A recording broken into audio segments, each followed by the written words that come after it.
नहीं से तो बुझलिए रहे के गारंटी नहीं छे।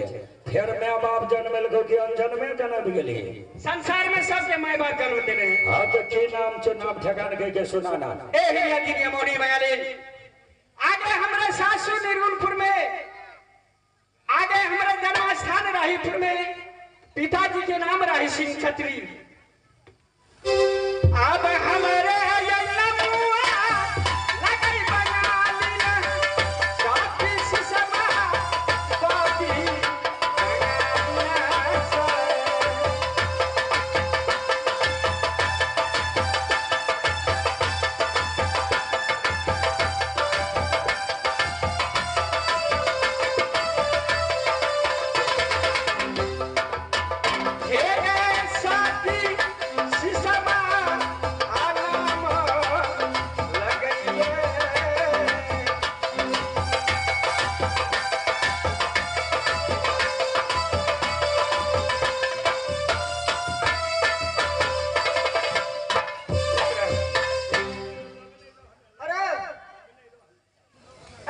कथी कह छबे हमरे को गुरुवन से गोर लागले ककरा डोर लगवे गुरुवन से ओकरा हते गिरल खानदान के बेटा बुझै छै हमरा हमार खानदान में त कोई ने महिला के गोर लग चाप जब गोर लगल भगवती महारानी का हम गोरे न लगे छै महिला छै त तो के झगड़ा गोर लगल का की है त लागले इन के गुरुवन से तोहर गुरुवन छै त हमर चिनियान छै ना तोरो गुरुवन है हमर खान चल गेलो। हेलो ए हिरिया जिया आगे सुगा कर जल्दी ला हमरा जल्दी जाके है जो सुगा के लाभ है आगे सुगा से हमरा बॉडी एंट्री चले छ और सब ना ना भै जाओ हमने जब सुगा से हमरा बहुत बढ़ गेल छै जो तोरो रे के लाले जो भाई जो ना दिया के निकरा अब सुगा बा ये लाई के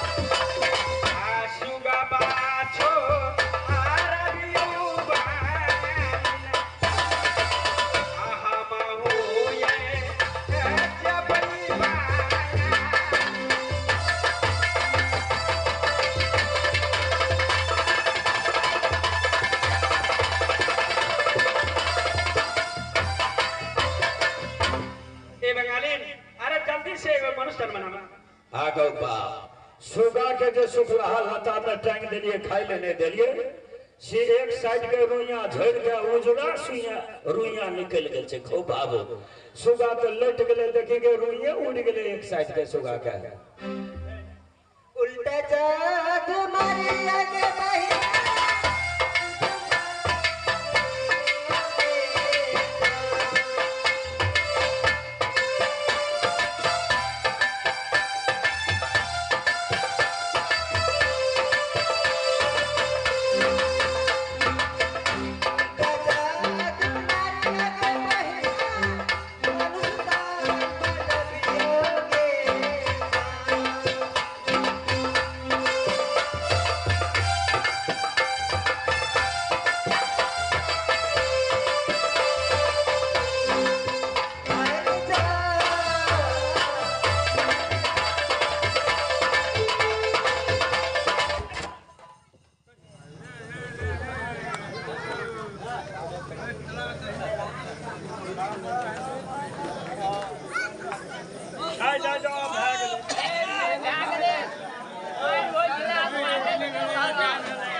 चला लटकर बेटा ये दुनिया की माया में नहीं पड़े बेटा ये निर्गुण आज उदासी उदासी देख रही थी बेटा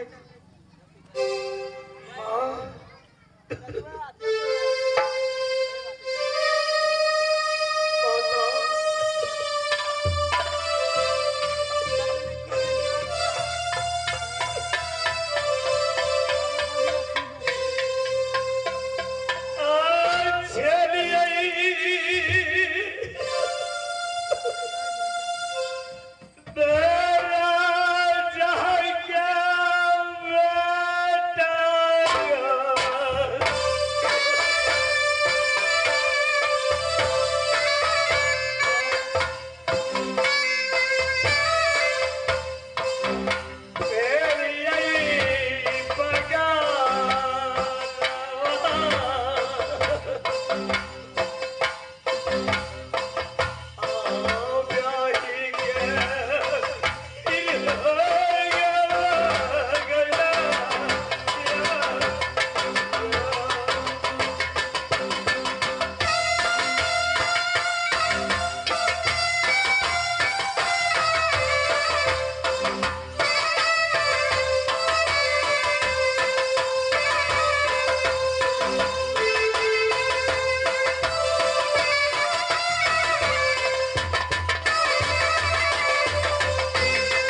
मुलाकात करेंगे।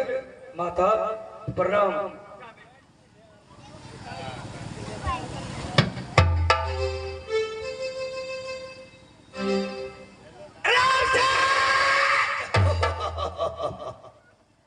राम से जरूर खून का टीका लगाऊंगा, टीका लगाऊंगा।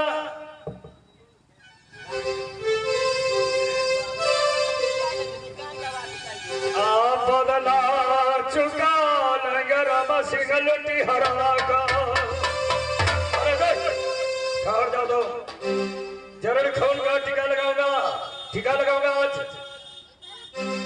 आप बदला चुका लेंगे वो दुश्मन का।